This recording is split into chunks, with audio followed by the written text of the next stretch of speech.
Hoy, en Humor en el Aire. Una mujer preocupada porque su esposo no le contesta, bueno, y decide llevarlo al doctor. Y le dice, la chavala habla con el médico y le dice, doctor, mire, es que viera que yo le hablo a mi esposo y él no me contesta. Yo creo que es un grave problema auditivo, ¿verdad? El doctor agarra al chaval, bueno, venga para examinarlo, le dio la vuelta, le puso el estetoscopio, le revisó los oídos, un foco de todo le hizo, y luego sale, le dice a la señora, mire, señora, su esposo tiene otitis madricular. Y le dice ella, oiga, ¿y eso qué quiere decir, doctor? Le dice que su esposo... A continuación, Minuto a Minuto.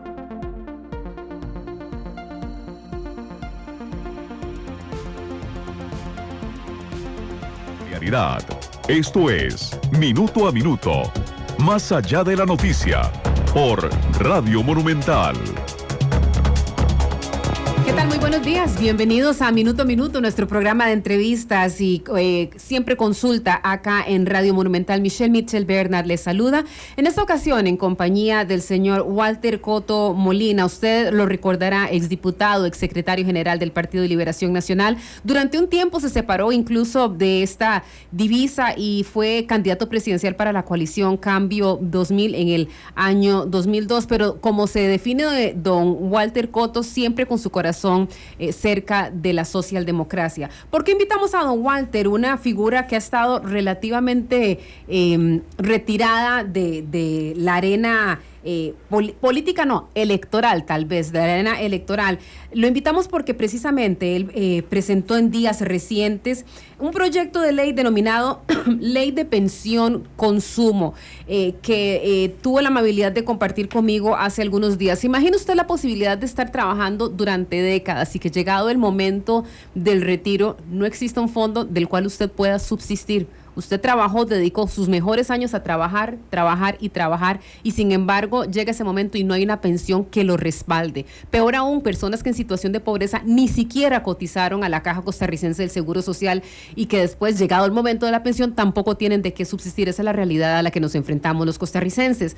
Don Walter presenta este proyecto de ley Pensión Consumo, cuyo objetivo es destinar una parte de lo que cada persona paga por concepto del impuesto sobre las ventas al financiamiento de una pensión para la vejez.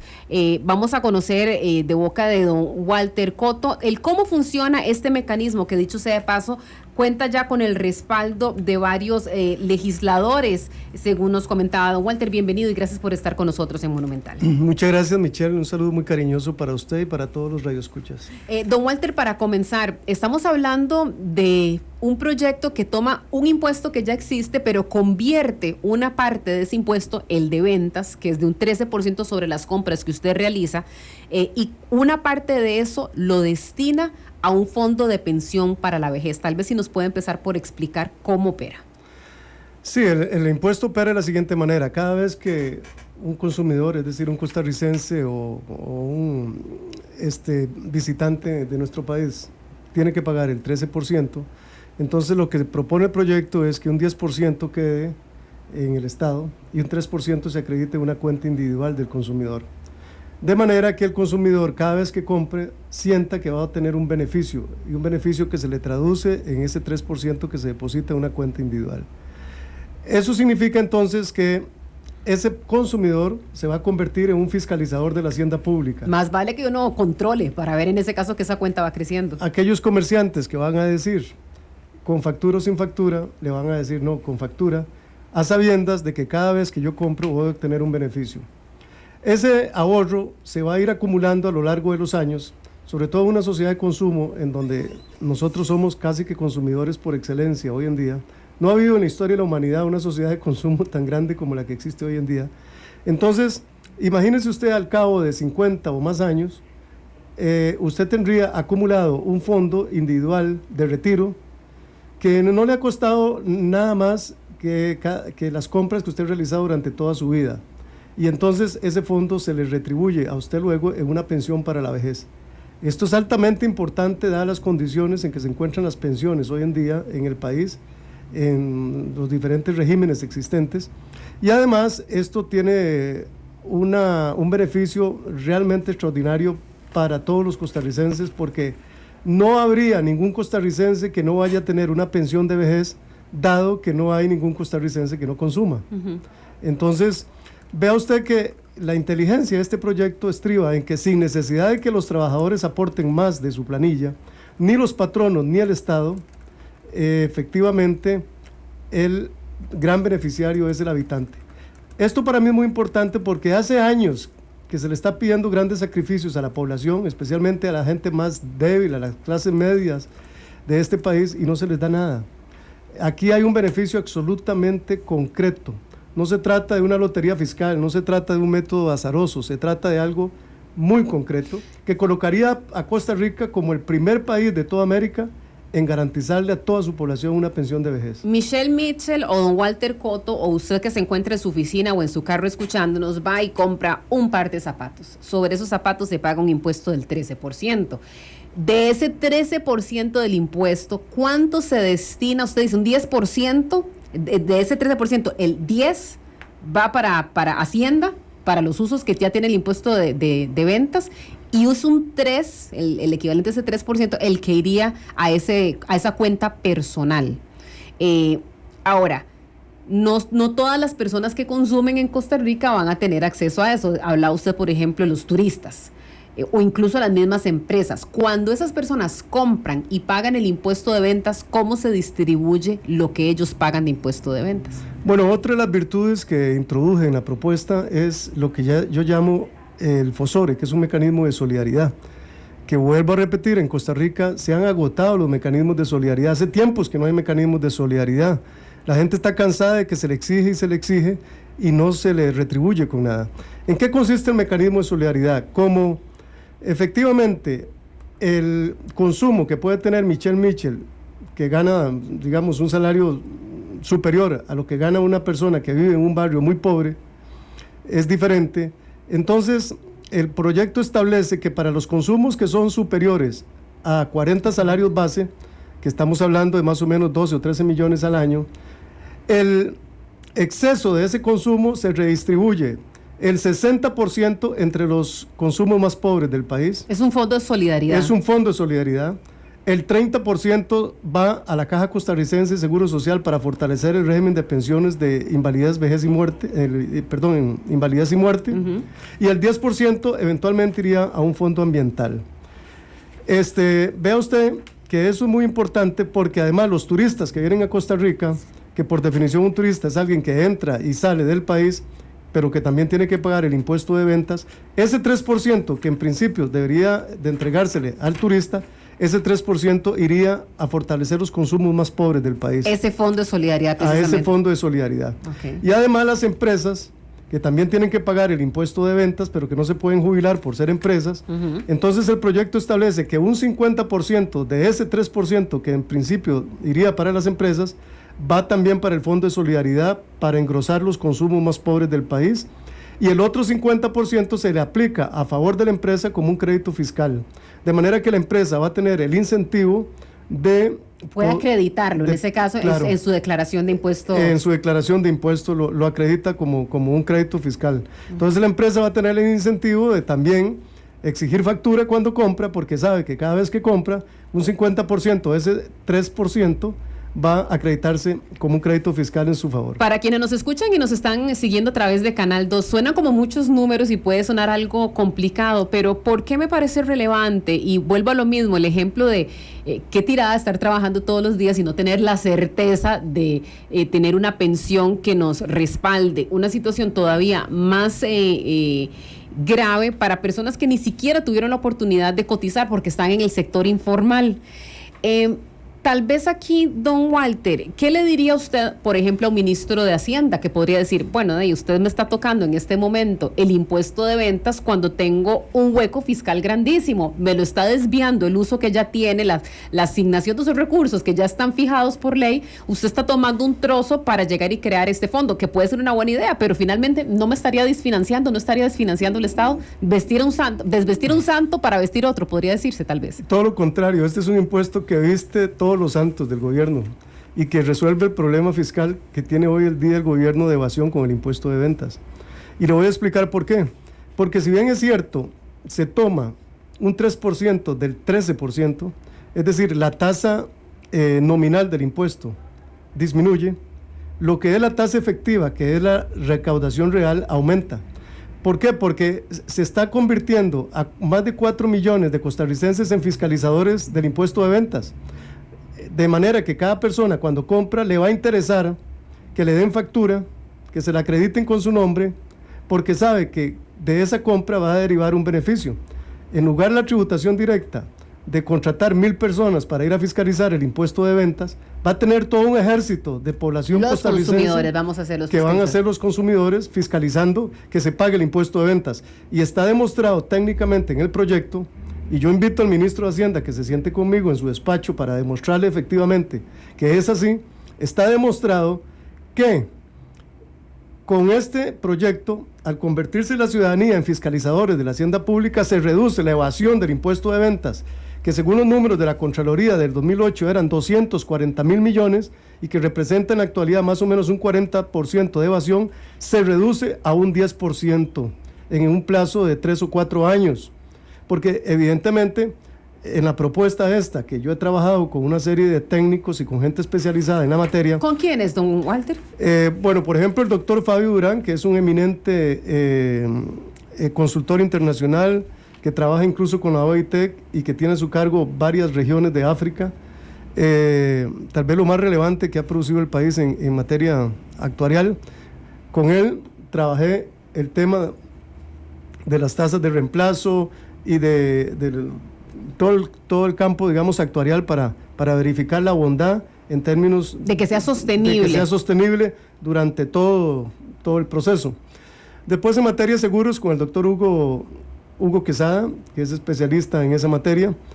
Inicialmente con Carlos Melegatti, que es el creador de SIMPE, que estuvimos trabajando la posibilidad técnica de todos los mecanismos operativos de recaudación y de transmisión de datos, y también con Diego Garro, que es especialista en el campo, digamos, propiamente operativo.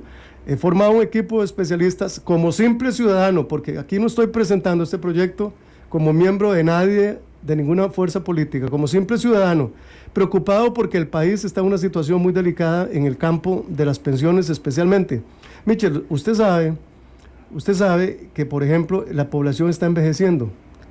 Una cuarta parte de la población costarricense van a ser adultos mayores de aquí al 2050. Dentro de 40 años o menos vamos a tener una cuarta parte de adultos mayores. Y la cobija no da para tanto, lo que estamos contribuyendo no alcanza para cubrir. No podemos ni siquiera financiar las pensiones que ya tenemos, mucho menos vamos a poder financiar las pensiones de una sociedad que se va a hacer cada vez más vieja. Pero además, el 42% en estos momentos de los costarricenses mayores de 65 años no tienen pensión, ni tienen posibilidad de tener ninguna pensión, el 42%. Por eso es que el nicho de pobreza en Costa Rica está situado precisamente en los adultos mayores y en las madres solteras. Porque envejecerse de alguna manera u otra es garantía de empobrecerse en este país por la falta de una pensión. Exactamente, entonces si no se hace nada creativo, si no se hace nada serio, como es esta propuesta, entonces el país dentro de 20 o 15 o 20 o 30 años va a ser un país cuyos índices de pobreza se van a incrementar enormemente porque va a haber una población mayor que se va a disparar. Para ponerlos en términos muy simples, yo quisiera utilizar un ejemplo. Va y compra cualquier cosa que cueste 1,000 colones y que deba pagar el impuesto de ventas. 1,000 colones, más de esos 1,000 colones, recuerde que un 13% son para impuesto de ventas. Sobre esos 1,000 colones, 130 colones son para el impuesto de ventas. De esos 130 colones, 100, nos dice don Walter, irían al Ministerio de Hacienda para los usos que regularmente se le dan. Los otros 30 colones irían a una cuenta personal de cada uno de los titulares que vayamos a hacer nuestros consumos. Así es más o menos como se estaría distribuyendo. Quería usar un ejemplo con un monto chiquitito para ejemplificar. Tenemos una llamada de don Carlos Chávez desde Paso Canoas. Muy buenos días y adelante, don Carlos. Buenos días, doña Michel y don Walter. Un saludo muy especial. Muchas gracias. A don Walter también, que nunca he militado en el partido en el cual él fungió. Me dolió como de lo ínfimo que he conocido, digamos, del Partido Liberación, personas de casta y de integridad don Walter Coto Molina, me dolió toda esa frustración que pasó él cuando le correspondió intentarlo. Y ahorita la pregunta es con relación a las facturas. Si basta con pedir la factura con nombre y 2 apellidos o reclamando el número de cédula, porque hay personas que tienen mucho parentesco en eso. Esa es la pregunta. Buenos días y muchas gracias. Muchísimas gracias, muy importante, que a veces a uno le dan nada más un tiquetillo de caja, ¿verdad? ¿Qué sucede en esos casos? Bueno, el mecanismo de recaudación establecido en el proyecto son 2. Uno cuando se paga en efectivo y otro cuando se paga con tarjeta. Cuando se paga con tarjeta, ahí va la identificación plena suya, ¿verdad? Porque lleva el nombre y lleva el número de tarjeta y eso supone ya una identificación suya. Y eso está además conectado ya con la tributación directa, con el Ministerio de Hacienda, entonces ahí ixo facto queda acreditado. Se rastrea quién fue el que hizo el consumo. Exactamente, se le depositan ahí los recursos casi que ixo facto. En el caso de los pagos que uno hace con efectivo, entonces tendría que solicitar la factura, ¿verdad? Con el nombre y el número de cédula, y se establecería un pequeño centro de acopio para que ahí se digite directamente y se envíe la información al Ministerio de Hacienda. Yo, consumidora, tendría que ir a presentar las facturas para que acrediten a mi cuenta los consumos que yo... Claro, usted, por ejemplo, todas las facturas de la semana, usted podría ir, las presentaría a un centro de procesamiento y ahí se le procesan. Pero aquí lo importante es que este país está avanzando en los medios de pago electrónicos. Entonces, ese sistema, que al principio parece artesanal, ¿verdad?, va a irse poco a poco sustituyendo por los medios de pago electrónicos por el uso de la tarjeta, porque además uno de los elementos importantes de este proyecto, Michelle, es que bancariza a la gente y formaliza la economía, de manera que el mismo sistema financiero, cuando se da cuenta que no hay ni un solo costarricense que no tenga recursos depositados, ¿verdad?, entonces lo va a ir buscando para que se vaya estableciendo medios de pagos electrónicos. Don Walter, a mí hubo dos puntos que me inquietaron un poco. Uno, dice, si el monto de la renta, o sea, ya después de he comprado durante muchos años, fulanito de tal ha comprado, ha hecho sus consumos durante muchos años, tiene su cuenta individual a donde se ha estado depositando ese 3% de los consumos que ha hecho, dice, si el monto resulta inferior al monto de la pensión mínima otorgada por el régimen no contributivo de pensiones, ¿verdad?, el Estado complementará la diferencia necesaria para financiar la pensión no contributiva. ¿Eso no es un hueco que queda abierto, don Walter, finalmente? Porque si en este momento a la caja no le alcanza, creamos este mecanismo que me parece muy loable desde el punto de vista que ahora sí nosotros somos los que fiscalizamos, pero si no alcanza el monto del régimen no contributivo, que anda alrededor de los 80,000 colones, es el Estado el que tiene que pagarlo. ¿De dónde va a salir esa plata? Ese es una hipótesis que se estableció ahí en la exposición de motivos. Precisamente con la discusión del proyecto en la Asamblea Legislativa, me parece que es una cosa que hay que rever con atención, porque ahí estábamos pensando precisamente en los montos de consumo mínimos que pueden existir en el país, que son la gente, digamos, no solamente pobres, sino los marginados, que viven en condición de miseria. Los que viven en condiciones de miseria, ¿verdad? Entonces, nosotros creemos, digamos, con los estudios actuariales que se han hecho, de que las pensiones, digamos, mínimas de los más miserables con este sistema podrían estar establecidas ahí como en 70,000 a 90,000 colones, ¿verdad? Pero evidentemente a eso hay que sumarle todos los agregados que se están planteando en el proyecto para engordar, digamos, esos consumos más pobres por los mecanismos de solidaridad que antes... A través del Fondo de Solidaridad. ¿Verdad? Entonces, pero fíjese usted que el país hoy no le puede dar pensión del régimen no contributivo a toda la población meta, solo alcanza para un 35% de esa población. A la tercera parte. De manera que con este sistema, donde se garantiza que todos los costarricenses van a tener una pensión por el consumo que han tenido durante toda su vida, ahí el Estado no va a tener que aportar más recursos para una gran parte de la población que va a estar cubierta por una pensión que va a ser superior a la pensión en colones actuales del régimen no contributivo. Y lo otro que quería preguntarle, dice, las pensiones van a estar administradas por la Caja Costarricense del Seguro Social a título de programa independiente.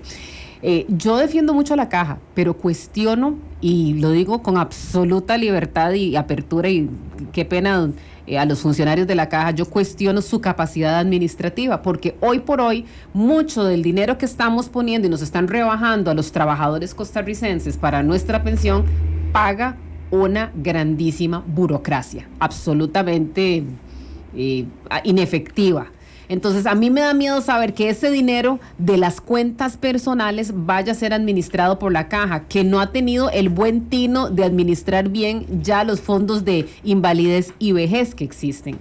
¿Cómo asegurarnos entonces que la plata sea administrada de manera eficiente, que tenga buenos rendimientos y que pasados los años, en lugar de pérdidas, que yo sé que tenga buenos rendimientos? Aquí en este país lo tiene la plata como encajada, sin hacer absolutamente nada y perdiéndose literalmente.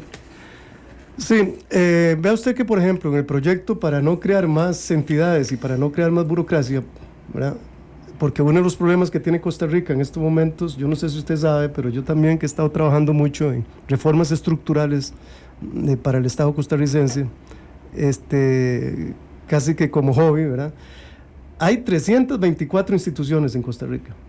Entonces, para no crear más institucionalidad, pues entonces el proyecto lo que plantea es que en el tema que tiene que ver con vejez e invalidez, donde hay fondos de solidaridad de este proyecto que irían a la caja, pues la caja los administre, ¿verdad?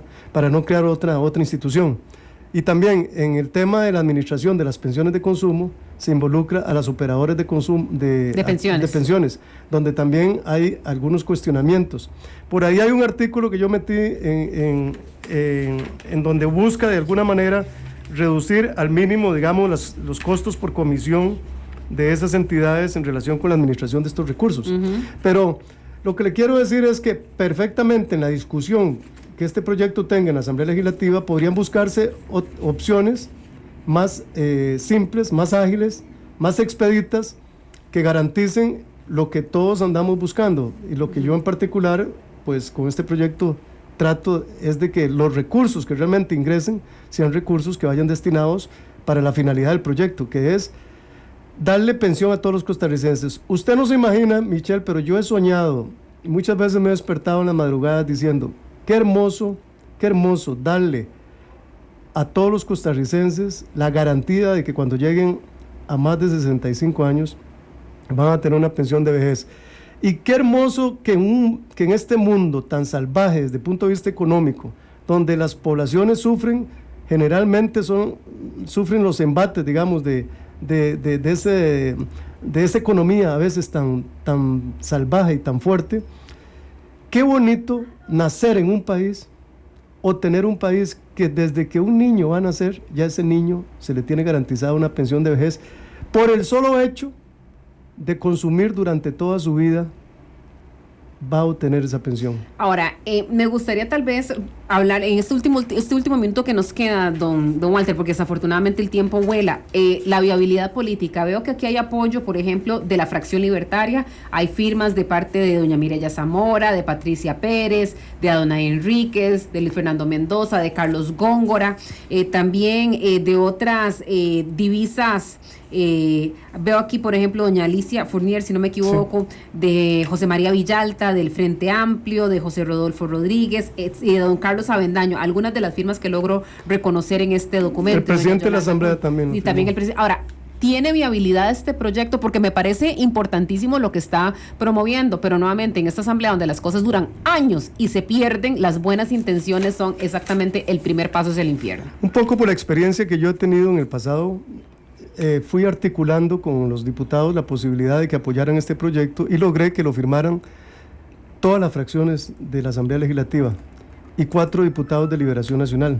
Yo quisiera, ojalá que todo Liberación Nacional, porque este es un proyecto absolutamente socialdemócrata, social, que se involucraran, y me gustaría mucho que el gobierno de doña Laura y especialmente el ministro de Hacienda vieran este proyecto no con las luces chiquiticas, no con las anteojeras del cortoplacismo, sino pensando realmente en las luces largas que debe tener. ¿Le han prodigado algún tipo de respaldo el ministro de Hacienda, la señora presidenta? Le he solicitado al ministro de Hacienda durante 2 meses una audiencia para conversar sobre este tema y demostrarle la bondad del mismo. ¿Y no la ha atendido? Desde el punto de vista fiscal.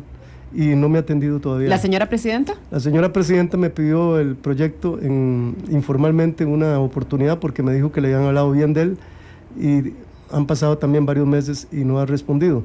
Y la fracción de Liberación Nacional he solicitado al jefe de fracción, a don Fabio Molina, le he solicitado una audiencia para explicar en pleno en la fracción este proyecto porque me parece trascendental en el estado actual en que se encuentra el país. ¿Y hace cuánto se solicitó esa cita? Esa cita ya tengo desde que fue electo él en mayo.